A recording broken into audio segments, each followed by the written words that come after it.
দিনের বাছাই করা খবর নিয়ে হেডলাইন্স কলকাতা। নমস্কার, আমি তুহিন। দিনের বাছাই করা খবর নিয়ে আপনারা দেখছেন হেডলাইন্স কলকাতা।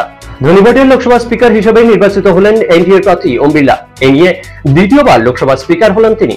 তার বিরুদ্ধে স্পিকার পদে নির্বাচনের জন্য প্রার্থী দিয়েছিল বিরোধী জোট ইন্ডিয়া। বুধবার ছিল সেই ভোটাভুটি। এদিন 11টা নাগাদ সেই ভোটাভুটি শুরু হয়। ভোটের সংখ্যাগরিষ্ঠতায় জিতে যান রাজস্থানের সাংসদ ওম বিড়লা। প্রধানমন্ত্রী নরেন্দ্র মোদী তাকে জয়ের জন্য অভিনন্দন জানান। একই সঙ্গে ওমের হাসি মুখে সংসদ পরিচালনার প্রশংসাও করেন প্রধানমন্ত্রী নরেন্দ্র মোদী। মুখ্যমন্ত্রী মমতা বন্দ্যোপাধ্যায়ের নির্দেশের পর সেক্টর 5-এ জবর দখল করে রাখা ফুটপাথ দখলমুক্ত করতে সক্রিয় ইলেকট্রনিক্স কমপ্লেক্স থানার পুলিশ। শুরু হয়েছে অভিযান। রাজ্য থেকে শুরু করে এবার কলকাতা শহরেও চলল বুলডোজার। যদুবাবুর বাজার বেহালা তারকেশ্বর এলাকায় শুরু দখলমুক্ত করার অভিযান। ব্যাগে করে শিশু পাচার করতে গিয়ে ধরা পড়ল মহিলা। এমন অভিযোগ ঘিরে তুলকালাম উত্তর 24 পরগনার বিরাটি স্টেশনে ট্রেনের মধ্যে ব্যাগে করে 1 বছরের এক শিশুকে নিয়ে যাচ্ছিল এক মহিলা। জিআরপির সন্দেহ হওয়ায় বিরাটি স্টেশনে মহিলাকে আটক করা হয়। শিশু চুরির অভিযোগে স্টেশন চত্বরে ব্যাপক উত্তেজনা সৃষ্টি হয়। ঘটনার নেপথ্যে বড় শিশু পাচারের গ্যাং রয়েছে বলে সন্দেহ করা হচ্ছে।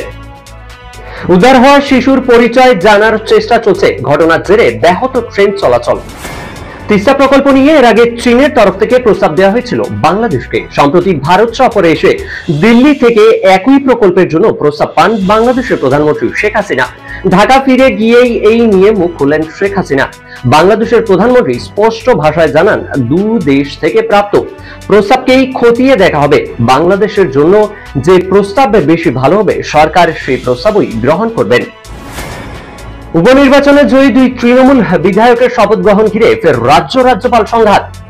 যত সময় যাচ্ছে সেই সংঘাত আরো তীব্র হচ্ছে বলে মনে করা হচ্ছে রাজনৈতিক মহলে। রাজ্যপাল সিভি আনন্দের অপেক্ষায় এবার বিধানসভা সিঁড়িতে কার্যত ধর্নায় বসলেন বরানগর থেকে জয়ী সায়ন্তিকা বন্দ্যোপাধ্যায় এবং ভগবানগোলা থেকে জয়ী রেয়াত হোসেন।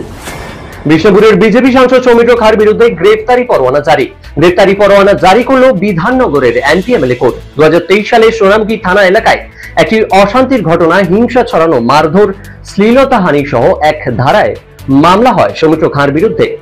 তদন্ত করে চার্জশিটও পেশ করে পুলিশ।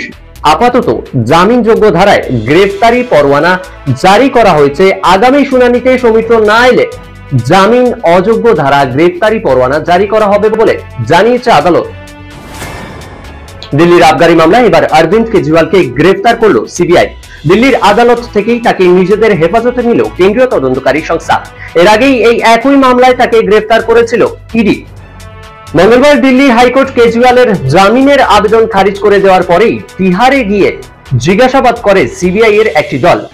তার বয়ানও নথিভুক্ত করা হয়। বুধবার তাকে আদালতে হাজির করানোর অনুমতি পেয়েছিল কেন্দ্রীয় তদন্তকারী সংস্থা।